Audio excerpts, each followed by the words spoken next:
Hey guys, going on? Mike the Caveman Q here again, Paleo Problem Long Island, MikeTheCaveman.com. We got another edition of Monday Nights with Mike, live stream Q&A, and as usual, it's got to pull up real quick on my phone so I can make sure I can see your comments. But while I'm doing that, make sure to start putting your comments down in that comment box.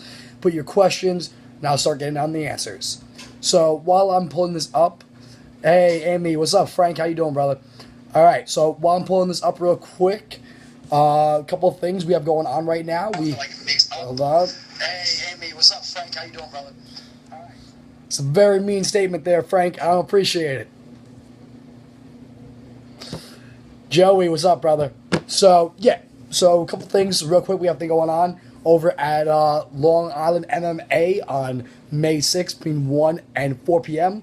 There's going to be a joint situation between Long Island Mixed Martial Arts and Long Island Strength and Performance.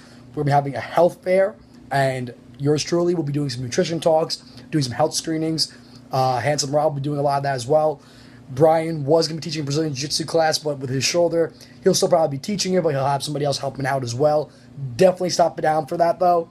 We'll be having, so come down, try some Brazilian Jiu-Jitsu, come down, get some good workout in, come down, learn some nutrition, get some good rear naked soap, whole bunch of awesome stuff, other sponsors as well, have some good times. But beyond the health fair this weekend, which you better be for, another thing we have going on is the 7-day carb test, and I've been putting about that on my Instagram story, so make sure you're keeping up to date on that. This morning we started with mangoes. We got like white rice and Japanese sweet potatoes and Yukon Gold potatoes. Got a whole bunch of different things we're testing out this week, seeing how the blood sugar reaction it goes, and yeah, it's gonna be a big thing going on. So that's a little bit we have right now. Let's get some more questions going, though. While I wait for you guys to put your questions down in that section, in the comment box, I will go and I guess I'll explain the 7-day carb test a little more. So essentially, it's in Rob Wolf's new book, Wired to Eat. And those of you who know me know that Rob Wolf was a very seminal part of my career path. And it's because of Rob Wolf's original book, Paleo Solution, that I even got into this field. And his new one, it's all about the neuroregulation of appetite, and what that translates out to in English is basically how your brain plays a role in what you choose to eat. Like, say, Cheetos. Cheetos are hyper palatable, meaning that they are something that basically hardwires your brain. Your brain gets all tweaked out and says, yo, there's salt there, there's a little bit of fat there, there's oil there, this is delicious, I want to eat all the Cheetos. So the problem with those processed foods is that it hits all those parts, and it basically overwires your brain function. So no bueno. In terms of what I prefer, if we're still talking Cheetos, which I know we are, sharp cheddar all day. But in terms of actual cheddar, probably white. I don't know. Either way, fact of the matter is that's kind of the idea though on Wired to Eat is that. And what's up, Eric? How you doing, brother? Hey, Josh, how you doing, man? So essentially, what happens is your brain obviously controls a lot of what you're doing when it comes to food. So that neuroregulation appetite, a lot of times, whether it be that combination of salt, fat, and sugar, that's how you get something to be addictive. You add all three of those together, or even some combination of the two, it makes the food more palatable, more tasty, and as such, it's a lot easier to overeat. So the idea on the 7-day carb test is you're taking 50 grams of effective carb, which is a buttload of actual carbohydrate. And what you're doing is you're eating that first thing in the morning, testing your blood sugar 2 hours later. Now, because me being the numbers nerd that I am, I'm being an overachiever. I'm testing my fasting blood glucose and my immediately after the workout as well. So, after the consumption of the food as well. So this morning my fasting blood glucose was 83, which is really good. After eating, it was up to 116, which is still really good for after eating carbohydrate-dense meal, but is higher than normal, obviously. But then 2 hours later, it was already decked down to 103, so dropped a lot. I had a really good response. I felt a little foggy in the brain while I was working, and moreover, the problem with it is that the biggest problem was that I've had some I've been in the bathroom a little more than I like to today, so super lovely information there. So we'll see how the rest of the foods interact with my system. Mangoes do appear to be fine in terms of blood sugar regulation. However, a pound of mango in the morning, probably not a great idea. I could highly recommend not doing that for pretty much everybody. Hey, Shoshana, what's up? So how much kale per day is good? New studies are saying that you can overeat kale and it's bad. Yes, you absolutely can, and the biggest factor that makes kale good and or bad has to do with whether or not you have thyroid issues. The reason why that is that your thyroid or your thyroid and or bone issues. So if you have thyroid issues or you have osteoporosis, osteopenia, that's when kale can be particularly problematic. No worries, I was just reading it. So yeah. So essentially, the reason why it can be problematic is that kale is rich in something called oxalic acid. And the oxalic acid, what happens is it locks up, it binds up the minerals. So it makes them less available for your absorption. So basically, you're eating rocks at that point. You're not going to absorb as much. If, however, you lightly steam it, you saute it, you cook it a little bit, then yeah, kale's going to be great. Kale is rich in vitamins and minerals. That's why it's a superfood, which doesn't really exist, but whatever. Whole other conversation. Short answer is, if you don't have kidney issues, bone issues, kale should be fine if you are lightly steaming it and or sauteing it. One other thing though is if you have kidney issues. Almost forgot about that. The reason why kidney stones, they are made up of calcium oxalates. They are calcium bound up in oxalic acid. So if you already have kidney issues, kale isn't going to cause kidney issues. I'm very clear on that. Similar to protein. Protein isn't going to cause kidney issues. But if you already have pre-existing kidney issues, excess protein then can be problematic. Same thing with those oxalates. Kale is not going to cause kidney problems. But if you already have kidney stones, raw kale is a bad idea. If you have thyroid issues, raw kale is a bad idea. If you have osteoporosis, raw kale is a bad idea. So kale chips, if you are making them at home, shouldn't be a problem. Kale chips like the ones that you buy at the store shouldn't be a problem because they should be cooked. If they're raw, maybe. So that's the biggest thing, is that in a raw state, if they're fermented, then yeah, it could be all right. I really rarely see fermented kale. It can be done, but it's not very common. So essentially, you want to cook it, soak it, sprout it in terms of grains, legumes, but in terms of greens, fermenting it or cooking it are your best two options. So kale chips, if you already have hypothyroid, probably not the best idea.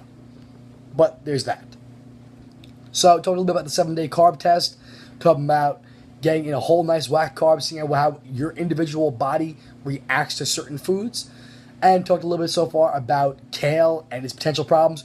We've answered a little bit about Cheetos for Frank and hyperpalatability of food.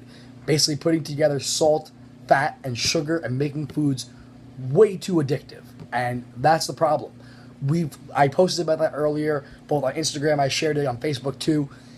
We've gone and made foods, engineered foods, to be purposefully addictive, and that is a problem. We need to get rid of that. So while we want foods to be delicious, we don't want things that are nutrient poor all the time. Can you have things that aren't good for you? Absolutely. But should that be the bulk of your diet? No. And that's the problem we have in the society, is that everything is garbage at this point. So the idea, again, on that carb test, basically, like, I'm debating whether I want to do potatoes tomorrow or white rice. What do you guys think? Should I do potatoes or rice? I got to cook it tonight to make my life easier. But essentially, I got to cook that. It's either going to be baked potato or it's going to be, steamed white rice, or boiled white rice, or either way, and there's going to be nothing added to it. So I'm going to have to eat a whole buttload of that without any seasoning. And so, yeah, you add some oil, some butter, some spices. It can be super easy to eat a lot of rice. By itself, no bueno. And no, unfortunately, Shoshana, not many options with that. It's literally going to be just the white potatoes or the Japanese sweet potatoes by themselves. Nothing on it. It's pretty miserable. But it is what it is. So, He said, "Rice, shake my head, don't listen." Well, I see. The thing is, I'm going to be doing both of them at some point this week. So, and tell them what's up. You know, I miss them. It's been a while. Hey, Kathy, Anthony, what's up, guys? And so what happened is with that 7 day, carb test. Again, I'm doing each day is a different one. So the ones that I chose are mangoes, bananas, white rice, white potatoes, Japanese sweet potatoes. And then I also picked, just to be able to space out different types of carbohydrates, chickpeas and quinoa. And honestly, I don't think I've ever really eaten quinoa, but a lot of people have asked me about it in the past and kind of want to see how my body reacts to it. I don't really see much of a benefit to it, which is why I generally don't eat it, but there is not as much of a negative to it. So we'll see how we react. Right, as it stands right now, I have those basically soaking. I have them sitting in water. So he said, crickets. Hey, that was the thing. We bonded over crickets at the weigh-in. So, yes, crickets are an excellent source of protein.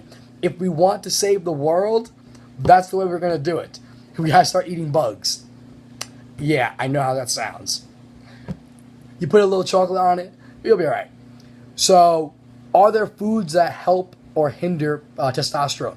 Great question, Anthony. So yes, I have a whole video on that in terms of whether you actually want to try and boost your testosterone or not. And ways that you're going to want to basically boost or lower or avoid lowering your testosterone are basically you're going to want to foster adequate cholesterol. And it's like, what? That's right. Cholesterol is the building block to all of your hormones. Your sex hormones, aldosterone, cortisol, your stress hormone. Without cholesterol, you're going to have improper balance of your hormones. So, you want to make sure that you have adequate amounts coming in and that you're not super stressed. So, reducing stress will boost testosterone and making sure you're getting in quality sources. So, things like eggs would be a great idea. What's interesting about cholesterol, though, is that if you eat more, your body just produces less. If you eat less, your body produces more. That's why it's possible to see high levels of cholesterol in people that are on a plant-based or vegetarian or vegan diet. Even though they're not consuming any, the fact of the matter is that it is going to be produced in your body. Now, you need the building blocks of that sometimes too. It's also, side note, going to build vitamin D. So without cholesterol, you're going to need so a lot of wine D in my brain. Essentially, vitamin D, you need cholesterol to produce vitamin D. Okay, now, if you are chronically inflamed, your body has to produce more vitamin D, which in turn can lower your cholesterol. If you have too much inflammation going on, that can lower your testosterone for that same pathway, because you only produce so much. So that's the idea, is that if you're chronically inflamed, if you're chronically stressed, if you aren't sleeping enough, that's going to cause stress, or you don't have enough cholesterol coming in, that's where you're going to see problems with testosterone. Other things that can help to boost testosterone: zinc. Zinc is going to be an excellent idea. So oysters are the best source, but other seafood is a great idea as well. So seafood in general, shellfish, things like shrimp, that's awesome. What else? Those are also a decent source of cholesterol too. Other things that can help to basically take care of that: adaptogenic herbs. So things like ashwagandha, rhodiola, cordyceps is a mushroom, chaga is another one. What those will do help to reduce stress, because by reducing stress, you have more cortisol that can go towards the testosterone. So, other things, reducing phytoestrogens, so plant-based estrogens. So, eliminating soy is a great idea. Avoiding chasteberry, which who the hell is actually eating that? But some people might supplement with it. It might be in a supplement you're taking. So, Vitex is chasteberry. Blanking out right now about other phytoestrogens. Certain beans are phytoestrogen, so they're plant-based. Phyto is plant-based estrogen. Those are other things you're going to want to avoid. But yeah, so I think that basically covers that one there. Joe, I love putting grass-fed butter on white rice after it's cooked and cooled, of course. Good answer. But my buddy said he doesn't mix fats with his carbs. I'm not sure if there is a good reason or is that just plain nonsense. So that's a great thing. That's a great question. So it brings in 2 points. One, when you add that butter, what it's going to do is going to slow down the rate of carbohydrates. So you're going to digest them slower. However, the converse of that, we talked before at the very beginning, and the 7-day carb test that I'm doing, it has to do with the neuroregulation, the way your brain regulates your appetite.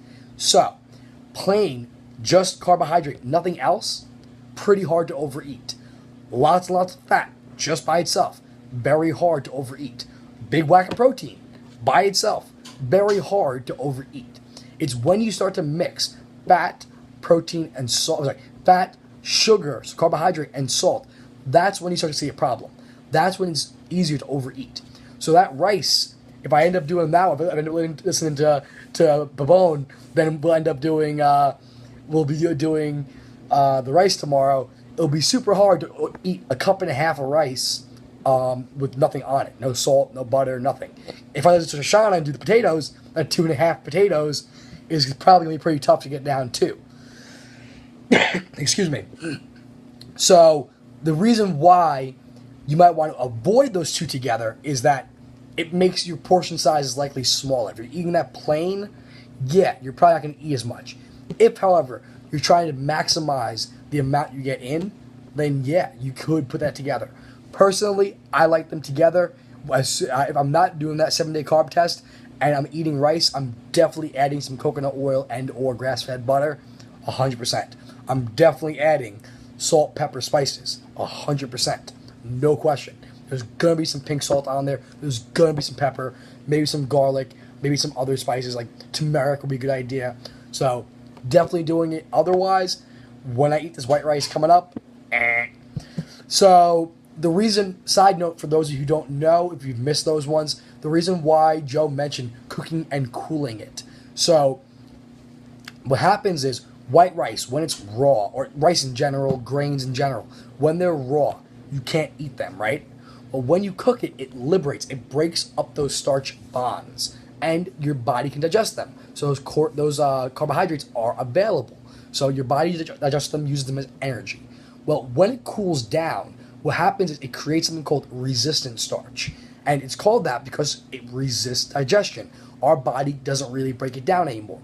So when you cool your rice, it actually, or any starch for that matter, when you cool your rice, cool your potatoes, you're actually not going to get as much as if you ate it hot. So it's going to basically lower the caloric load and allow you to eat more volume, eat a larger portion for less calories. The other benefit to it is that your bacteria actually will eat that resistant starch instead. So by cooking and cooling your rice and other starches, you'll be able to feed your gut bacteria and you'll be able to consume more volume at less calories. So it's double win.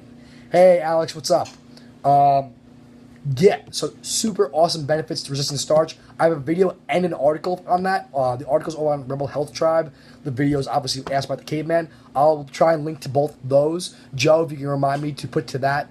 I think this neuroregulation appetite question is a pretty good one. Maybe I'll tackle that one a lot more, particularly since I'm doing the carb test and all that fun stuff. But yeah, we've had a bunch of great questions so far. I talked a little bit about kale, talked about Cheetos for Frank the White Belt, because he's a nut job. Talked about potatoes, the 7-day carb test I'm doing right now. A little bit about eating crickets and how it's going to save the world. Boosting testosterone. Whether you should separate your fats and your carbohydrates, like we said, comes down to how your brain processes food. You know, we have too many engineered foods where you put together the salt, the fat, and the carb. No good. We talked a little bit about resistant starch, why that's important. So regular potatoes, natural potatoes. So it's interesting on that. White potatoes get a really bad rap in terms of their benefit versus detriment. Most things that are white foods have no nutrition left in them. So white bread, white rice is basically just starch. However, white potatoes, interestingly enough, are a good source of potassium. They have a decent amount of other vitamins and minerals as well. In fact, they have a relative compared to sweet potatoes. They're pretty even. Now, they are both beneficial. Now, when it comes to white potatoes, though, they may have a higher insulin response. I personally will let you know how it reacts to my body this week. 'Cause I'm testing both. So I bought some organic Yukon Gold white potatoes, and I bought some organic Japanese sweet potatoes. I'm going to test both of those out because those are two sources of carbohydrates that I actually may incorporate every once in a while. So I'm going to see how my body reacts, and I'll let you know which is worse in terms of blood sugar spikes. That being said, for diabetics, probably are going to be better off with sweet potatoes. For someone that is more insulin sensitive, probably going to be okay with either. So it really depends on your own biochemistry. It all depends on your own bacteria in your gut.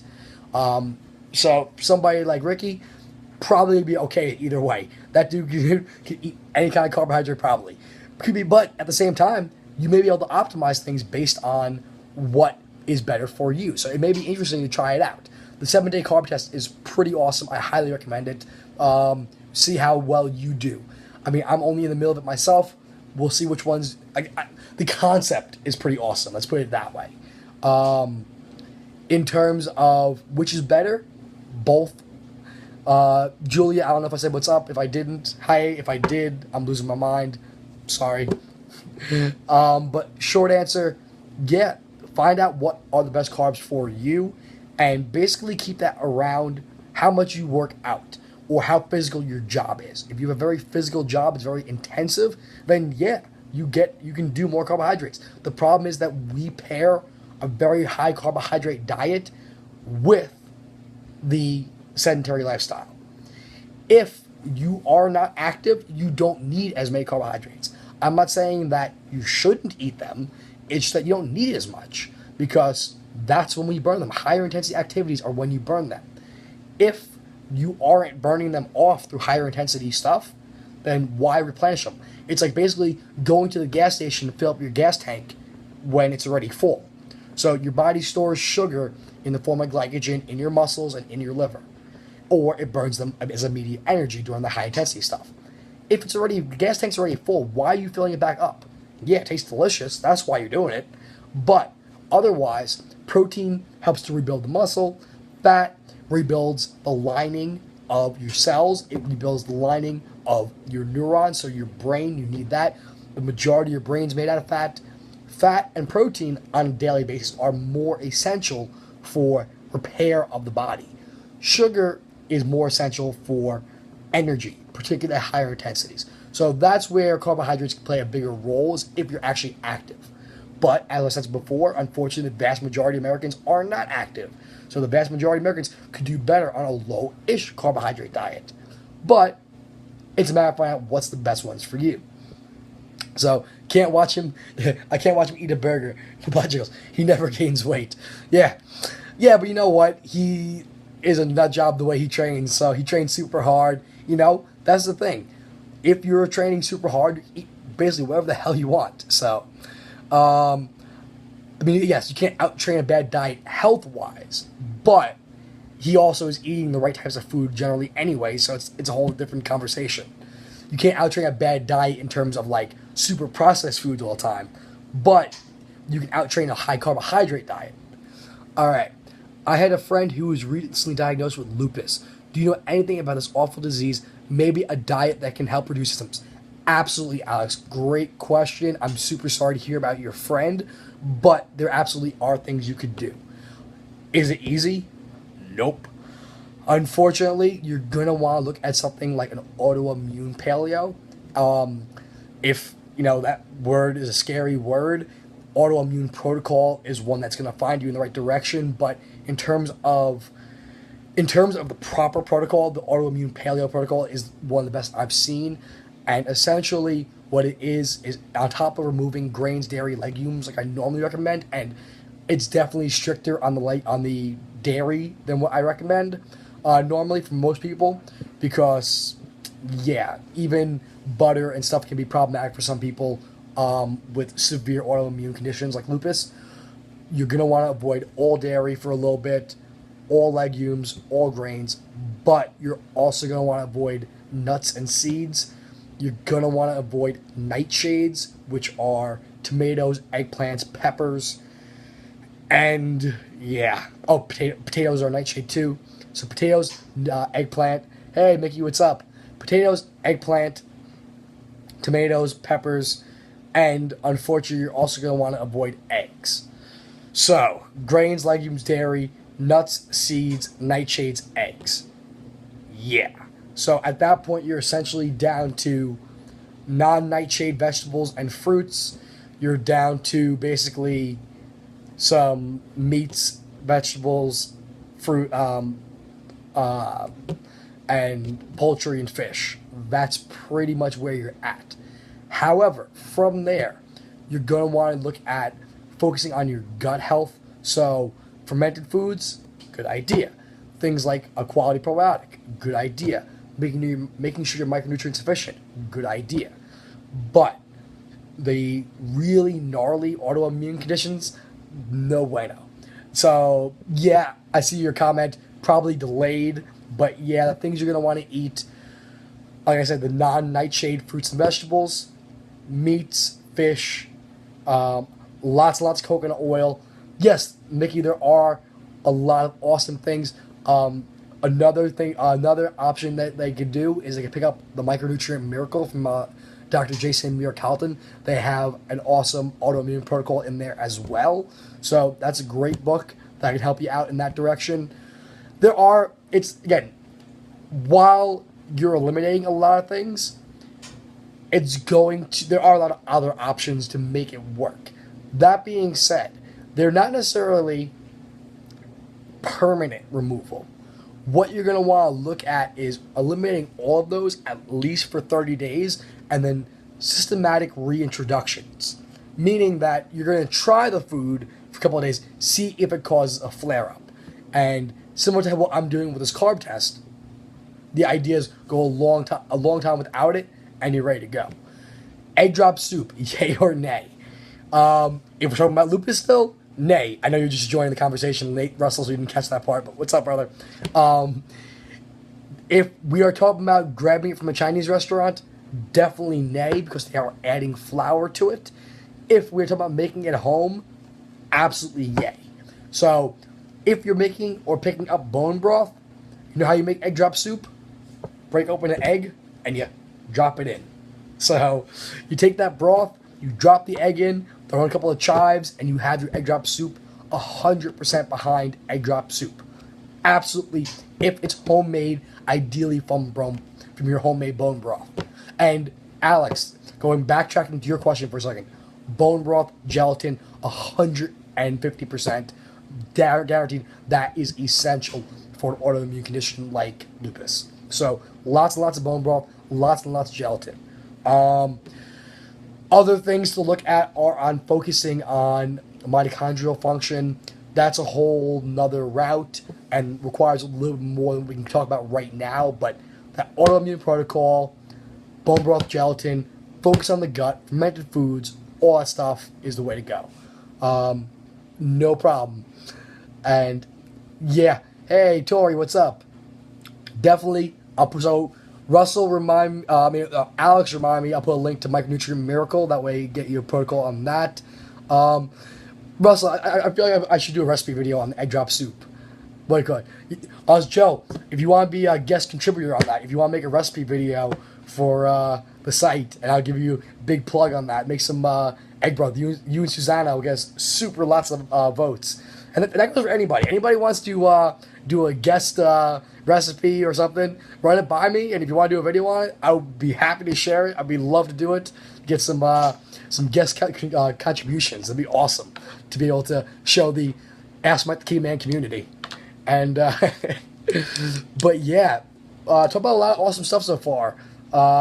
Egg drop soup, lupus, unfortunately, resistant starch, mixing fats and carbohydrates, boosting testosterone, 7-day carb detox, kale, and whether it's good or not, Cheetos, freaking Frank the White Belt. What would you recommend for lymphatic blockage? That is a great question, Tori. Massage and myofascial release, so foam rolling, getting in on that will help to break it up. From there, acupuncture. So I did the whole video on that, and then acupuncture gets into a really squirrely neighborhood in terms of whether or not it's effective. And a lot of evidence has shown that it is. But it gets into a squirrely neighborhood because people are like, oh, it's the chi and the energy and it's the meridians and, oh, it doesn't make sense. And it kind of does if you view it from a scientific perspective, that chi is actually your lymph. Because you have lymph nodes throughout the course of your body. They can become blocked up. When you work them out, all of a sudden, the energy flows through and you're ready to rock. So, excuse me. If we're talking acupuncture, which has shown some benefit in terms of lymphatic drainage, yeah, that could be it. It could have been that the Chinese were describing the lymph system, the lymphatic system, and just didn't have a good way of explaining it. So they explained it as energy. So, different way of looking at acupuncture, but I definitely think acupuncture could be a good idea for lymph blockage. From there, there's some herbs, and I'll be honest straight out the gate. I can't think off the top of my head what those herbs would be. I will come back and post about that later, but there are definitely some herbs that can help to deal with that. But manual manipulation is definitely a good idea. Oh, cayenne. Sorry. Cayenne would be an excellent idea. Garlic, I believe. Don't quote me on that, but cayenne definitely quote me on. Cayenne will help to improve circulation of both blood and lymph. Systemic enzymes should help to clear that out a little bit as well. What else? Okay. And remind me, Tori, later, shoot me a text to remind me to come back to that. Hey, Meredith, what's up? All right. Joey, are there any foods that specifically help promote the healing of ligaments and tendons? Katie, what's up? Hopefully that's not a dumb question. Not at all. The answer is bone broth and gelatin, as usual. So, essentially, connective tissue, whether it be skin, hair, nail, tendons, joints, ligaments, the lining of your gut, it's all made up of the same material. It is collagen, glycine, proline, and when we eat that, or rather, we used to eat head to toe, okay, head to tail rather, or 6 and 1/2 dozen the other. We used to eat the entirety of the animal. Unfortunately, we've moved away from that. We've gone to basically just eating the organ, eating the muscle meat rather. We don't eat the organ meats anymore. So because of that, we don't get the full complement of amino acids that we once did. And in the gelatin, in the bone broth, they have more of the amino acids that you will receive or that you need to produce that tendon and that ligament. So if you're looking to repair that, bone broth, gelatin, make that egg drop soup, record it, send it over, I'll post it up. Done. Bone broth, gelatin, get it done. All right, Alex. Someone told me that eating lettuce too late in the day is bad because it takes forever to digest. I guess eating late in the day at any point is bad, but should I really be avoiding salad for dinner or tell the schmuck he's an idiot?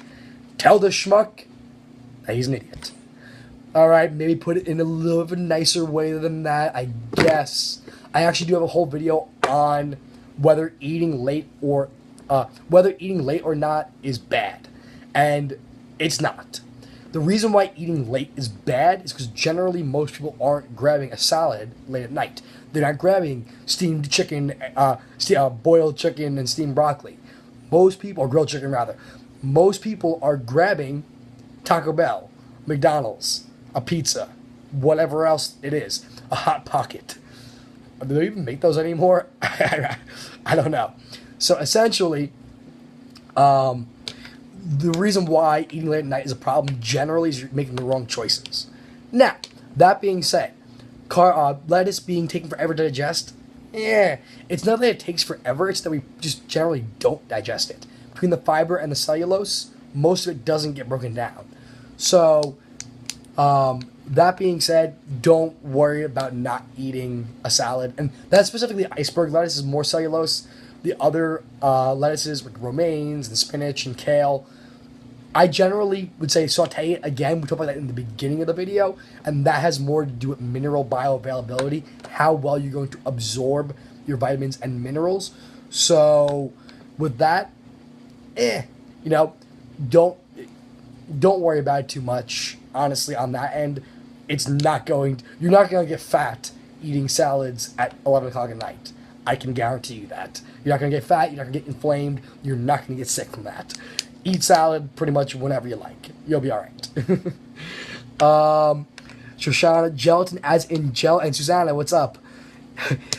Maybe no, but I can put... so, not actually as silly of a question as you would think. Essentially, gelatin is still in Jell-O, and I didn't think it was. The first article I ever wrote on MikeTheCaveman.com was something called "Hospital Food Used to Be Medicinal," and the reason why, if you look at the foods that are traditionally served at hospitals, we're looking at things like Jell-O, we're looking at things like chicken soup, we're looking at things like yogurt, orange juice, milk, and all of those can be incredibly beneficial in their actual state. Some raw dairy, some actual gelatin, some actual bone broth, some actual grass-fed yogurt, some actual squeezed oranges, or just actually eating the orange. All of those can have some incredible benefit, but in the current processed forms, terrible for you. So those foods, they used to have medicinal benefit. When I was researching that article, I found that Jell-O actually does still have gelatin in it. The problem is that the number one ingredient is sugar. Or in the sugar-free ones, it's high fructose corn syrup in the sugar ones. In the sugar-free ones, it's artificial sweeteners. So, no good. So, actual gelatin, Great Lakes gelatin is the way to go. Dr. Axe has a pretty good one. A couple other options there, but Great Lakes gelatin is the way to go. I think Onnit has theirs. Skanga over on the Six Borough podcast showed me one on it. They have one. But crickets, I can put crickets in it. Yes, you can. You can make some cricket Jell-O. Thanks for the compliments on the recommendation, Mickey. Joe, I overthought that a lot. Gonna hook it up with some egg drop soup. Awesome.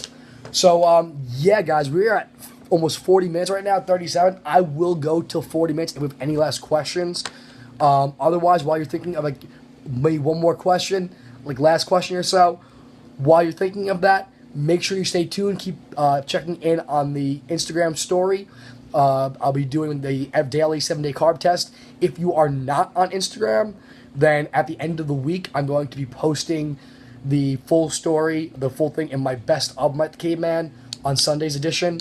So keep updated on that. Other than that, on Saturday, May 6th, between 1 and 4 p.m., we have the joint health fair over at Long Island MMA, the original Farmingdale location. It's a joint thing between Long Island MMA and Long Island Strength and Performance. So make sure you stop on down there to get some nutrition stuff, some health stuff, free for everybody, all good. Other than that, okay. Katie, did I get a chance to look at the oral vaccine? Yes. So real quick, I looked at Rototech, which is Alex and Shoshana both have the same question there.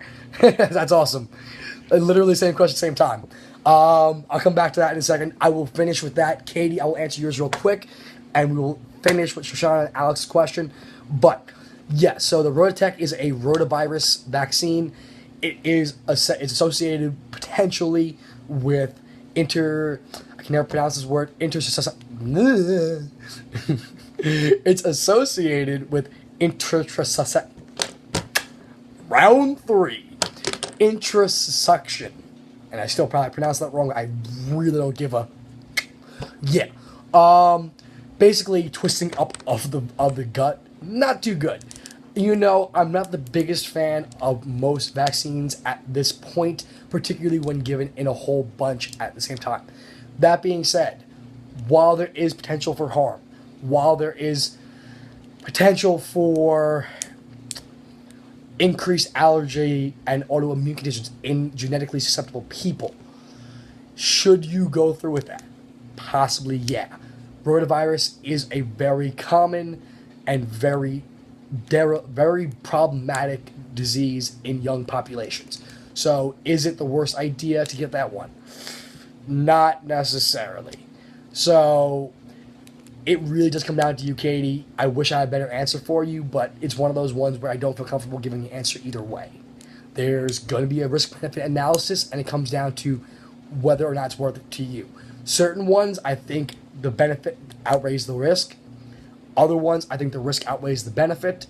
When it comes to that one, the benefit may outweigh the risk.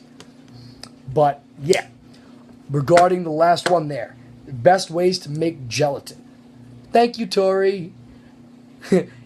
Interception.